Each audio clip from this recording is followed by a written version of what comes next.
Bien sûr, il y a des grandes diversités en termes de revenus, en termes de pouvoir, en termes d'influence, en termes de capacité d'accès à l'échelle et à l'image de la société française.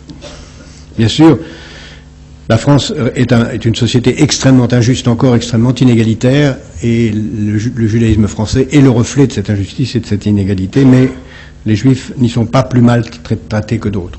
Au risque de choquer certains, je dirais quelque chose maintenant que je vais répéter une fois ou deux au cours de la fin de cet entretien. Il est beaucoup plus facile d'être juif que musulman en France. Et je pense que nous devons en avoir conscience et que ça fait partie de nos responsabilités dans l'avenir.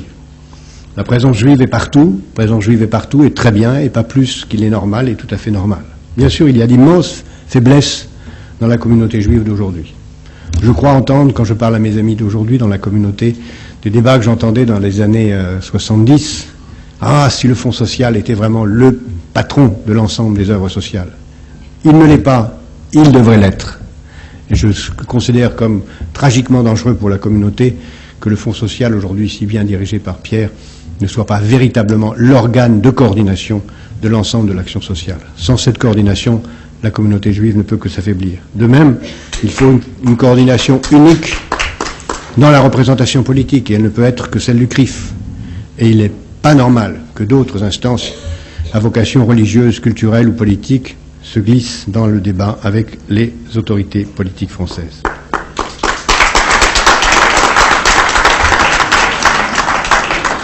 Je pense aussi que parmi les faiblesses de la communauté juive d'aujourd'hui, il y a l'extraordinaire faiblesse de sa relation avec les autres communautés.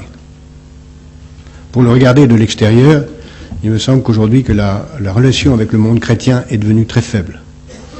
La relation avec le monde catholique, qui existe bien sûr dans les amitiés judéo-chrétiennes, est extraordinairement évanescente. Que les relations avec le protestantisme, dont la puissance est grandissante, et qui va être de plus en plus grandissante, vu l'invasion et la montée en régime des églises évangélistes à travers le monde, devient un enjeu très important, et nos relations avec ce monde sont encore extrêmement faibles, sachant, comme chacun le sait, que les traditions antisémites dans le monde protestant sont au moins aussi fortes, sinon plus, que dans le monde catholique. Et enfin et surtout, nos relations avec l'ensemble du monde musulman en France et ailleurs ne sont pas aussi grandes qu'elles devraient l'être. Je suggère de regarder ce que fait la communauté juive anglaise, qui a aujourd'hui un rôle très intéressant, sur lequel je vais redire un mot tout à l'heure, dans ses relations avec l'islam anglais. Nous sommes aujourd'hui dans une période où il y a 5 ou 6 millions de musulmans en France. C'est une chance pour la France, et il faut le considérer aussi comme une chance pour le judaïsme français, et non pas comme une menace. Nous aurons un jour 3 millions de juifs en Europe, 50 millions de musulmans en Europe. Que faire face à cela? Sinon tout faire pour faire que cette relation soit une relation positive et non une relation antagoniste. Alors me semble-t-il, il y a 3 enjeux essentiels aujourd'hui pour la communauté juive pour faire en sorte qu'être juif en France soit le plus facile et le plus heureux possible. D'abord, il est très important de améliorer, modifier, renforcer les conditions de la transmission. Je crois, et ça a été dit, et je n'insisterai pas là-dessus, sur l'importance de l'école juive, sur l'importance de l'enseignement juif dans l'école publique, sur l'importance de l'enseignement juif dans l'école catholique. Et je crois que ces 3 sujets doivent être traités séparément. Je suis favorable à ce que l'enseignement religieux soit donné de façon beaucoup plus approfondie dans l'école publique, et que si on veut véritablement préparer les conditions d'une tolérance, il faut que chacun connaisse, y compris dans l'école publique, un peu de chacun des principales religions, et sache que l'islam, ce qu'est le christianisme et ce qu'est le judaïsme. Je crois très important que l'école juive soit une école de qualité, et pas seulement une école juive, mais une école qui prépare aux meilleures positions, aux meilleures sorties dans le système français. L'école juive n'a pas comme débouché la yeshiva, l'école juive a comme débouché l'école polytechnique.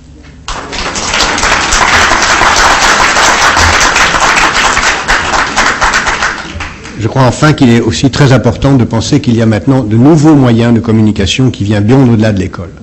La dégradation dont on vient de parler tout à l'heure du statut du professeur n'est pas une dégradation qui concerne que le peuple juif ou que les écoles juives. C'est une dégradation très générale et très universelle, qui vient de ce qu'on ne peut plus penser durablement réinstaller la fonction du maître. Je n'aime pas qu'on parle de Churchill, parce que Churchill est un homme qui est arrivé à une position très particulière de l'histoire, et fait cet appel à l'homme fort m'a toujours inquiété et devrait inquiéter particulièrement les Juifs. Nous n'avons pas besoin d'hommes forts. Vieux débat dans l'histoire juive. Nous avons besoin simplement d'être forts dans notre pensée et savoir que notre culture est forte et qu'il nous appartient de la transmettre par tous les moyens possibles. Et que notre culture ne se limite pas à une culture religieuse. Pour moi, le cœur de la culture juive, c'est l'histoire juive. Je pense qu'il serait essentiel que les jeunes sachent beaucoup mieux quelle est l'histoire du peuple juif. Quelle est cette fantastique histoire qui commence il y a 3000 ans, qui continue aujourd'hui et qui a passé par tant d'aventures ou tant d'hommes si exceptionnels, pas seulement des rabbins, pas seulement des talmudistes, pas seulement des kabbalistes discutant de pointe d'épingle sur leurs textes avec fascination et qui nous fascinent encore aujourd'hui, mais des universitaires, des banquiers, des aventuriers, des poètes, des gens qui se sont sacrifiés pour une idée. Le peuple juif en tant que destin est à mon avis aussi important pour définir l'identité du juif que la pensée juive elle-même. Et aussi, évidemment, penser et admettre que fait partie de l'histoire juive des grands juifs, dont on oublie peut-être un peu trop de parler, des juifs qui sont sortis un peu de notre univers, mais qui sont fondamentaux.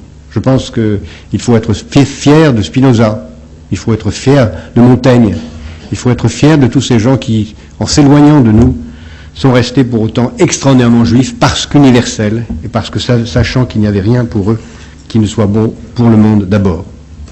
Ensuite, je crois que pour le peuple juif, en France en particulier, il est très important de poser la question brutale des conversions. Je pense que aussi longtemps que nous aurons dans la communauté juive mondiale, et en particulier en France, une conception aussi rétrograde de la conversion, aussi fermée, aussi contraire aux idées juives, aussi contraire à ce que le judaïsme incarne, aussi longtemps que nous aurons ces idées, le peuple juif n'est pas en train de mourir, il est en train de se suicider.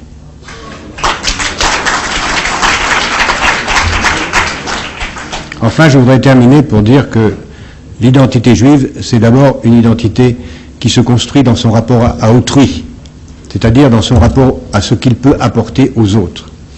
Et je pense que nous avons, nous Juifs de France, une responsabilité très particulière, qui est la responsabilité à l'égard des autres minorités en France.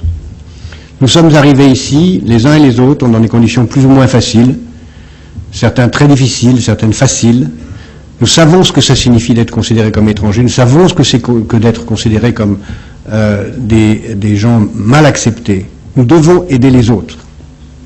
Nous devons à tout prix aider les autres. Et d'abord, je crois qu'il est de notre responsabilité d'aider à concevoir dans la conception française un rapport à l'islam qui soit différent. À la fois parce que ça va nous aider en France et parce que ça nous donnera un rôle pour aider à concevoir le rapport entre Israéliens et Palestiniens. Il nous importe, il est fondamental pour la survie d'Israël que les Palestiniens et les Israéliens s'entendent bien, il est fondamental pour que cette paix ait lieu là-bas, qu'elle ait lieu ici.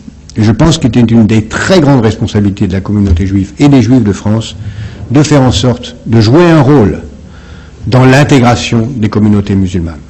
Il n'y aura pas naturellement d'intégration des communautés musulmanes si les musulmans ne font pas ce qu'il faut.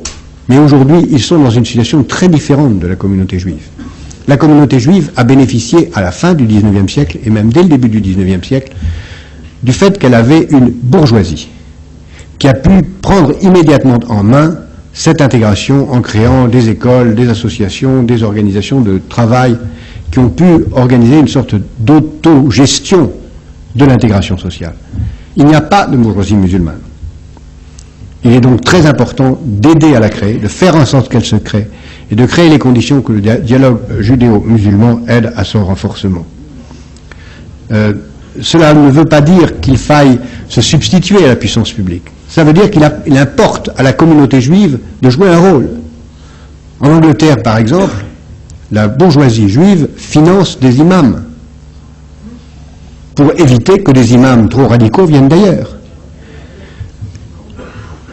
En Europe, dans l'Europe continentale, d'autres pays sont dans la même direction. Je pense que la communauté juive, sous réserve de ce que les autres en voudront aussi, devrait en faire autant. Il y a dans un texte bien connu de Maïmonide une réflexion sur les degrés de la tzedaka, que je citais l'autre jour dans une autre réunion où Pierre m'avait gentiment convié. il est dit que la tzedaka, Maïmonide divise la tzedaka en 8 degrés. Le degré le plus bas, ça consiste à faire la charité de façon visible et ostentatoire. Le 7e degré le plus élevé, ou le presque plus élevé, ça consiste à financer les entreprises de ceux qu'on veut aider, pour qu'ils soient libres. Et c'est d'ailleurs, si je peux me permettre, ce que nous sommes quelques-uns à faire aujourd'hui. Pour ma part, je consacre une part importante de mes efforts à aider au financement des petites entreprises créées par les gamins musulmans des banlieues. Et je pense que c'est une activité fondamentale pour créer des conditions du bien vivre en France pour les Juifs.